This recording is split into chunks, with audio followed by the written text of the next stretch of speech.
कहानी का नाम उसे उड़ने दो। प्रिया ने शादी के लिए आए इस छठे रिश्ते को भी ना कहा तो उसकी मां संगीता का पारा सातवां आसमान पर चढ़ गया। यह सब आपकी लाडली बहन मंजू के कारण हो रहा है। उन्होंने ही प्रिया के दिमाग में शादी न करने की बात डाली है। संगीता ने अखबार पढ़ रहे प्रिया के पापा नीरज जी से कहा, दुनिया भर की खबरें पढ़ लेना लेकिन घर में क्या चल रहा है इसकी खबर कभी मत लेना। संगीता फिर बड़बड़ाई। आखिरकार नीरज भी अखबार समेटकर गुस्से में वहां से उठकर चले गए। बेटी प्रिया और बहन मंजू पर उन्हें भी गुस्सा आ रहा था। कितने अच्छे अच्छे रिश्ते उनके हाथों से यूं ही निकलते जा रहे थे, पर प्रिया की जिद के आगे वे भला क्या कर सकते हैं। रुआसी प्रिया माँ का लगातार बड़बड़ाना सुन रही थी। उसे मंजू बुआ के लिए निकल रहे माँ के कड़वे शब्द परेशान कर रहे थे। प्रिया को कोई नहीं समझता था सिवाय मंजू बुआ के। वो जब भी परेशान होती उन्हीं से बात करके मन को हल्का कर लेती। आज भी उसने मन पर भारी होने पर मंजू बुआ को ही कॉल किया। बुआ ने मोबाइल की स्क्रीन पर प्रिया नाम देखते ही चेक कर कॉल रिसीव किया। हेलो प्रिया, कैसी है मेरी बच्ची? बुआ, मम्मी पापा मुझे क्यों नहीं समझ रहे हैं? प्रिया ने उदास स्वर में कहा। मतलब फिर से उन्होंने तेरी शादी की बात छेड़ दी? बुआ ने बिन कहे प्रिया की परेशानी कह डाली। हाँ बुआ, और इस बार तो वे मेरे सारा दोष आप पर मढ़ रहे हैं। उन्हें लगता है कि आप मुझे शादी न करने के लिए भड़का रही हैं। तू फिक्र न कर, कल ही मैं लखनऊ का टिकट करा के जल्द से तेरे पास आती हूँ। इस बार आमने सामने बैठकर भाई साहब भाभी को समझाऊंगी। अगले ही हफ्ते मंजू बुआ घर आई तो दूरी का लिहाज कर रही बहसा छिड़ ही गई। बेमन से मंजू बुआ का स्वागत हुआ और उसके बाद प्रिया की बात चलते ही संगीता के भीतर का गुबार फूट पड़ा।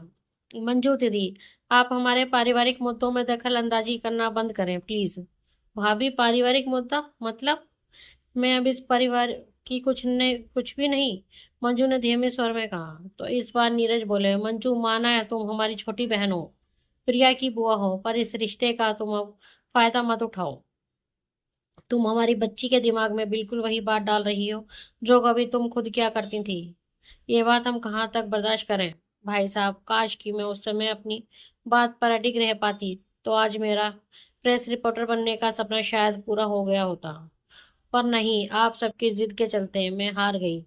लड़कियों को पर सिर्फ टीचर नर्स जैसे काम ही अच्छे लगते हैं। शादी करना जीवन में सबसे अहम है।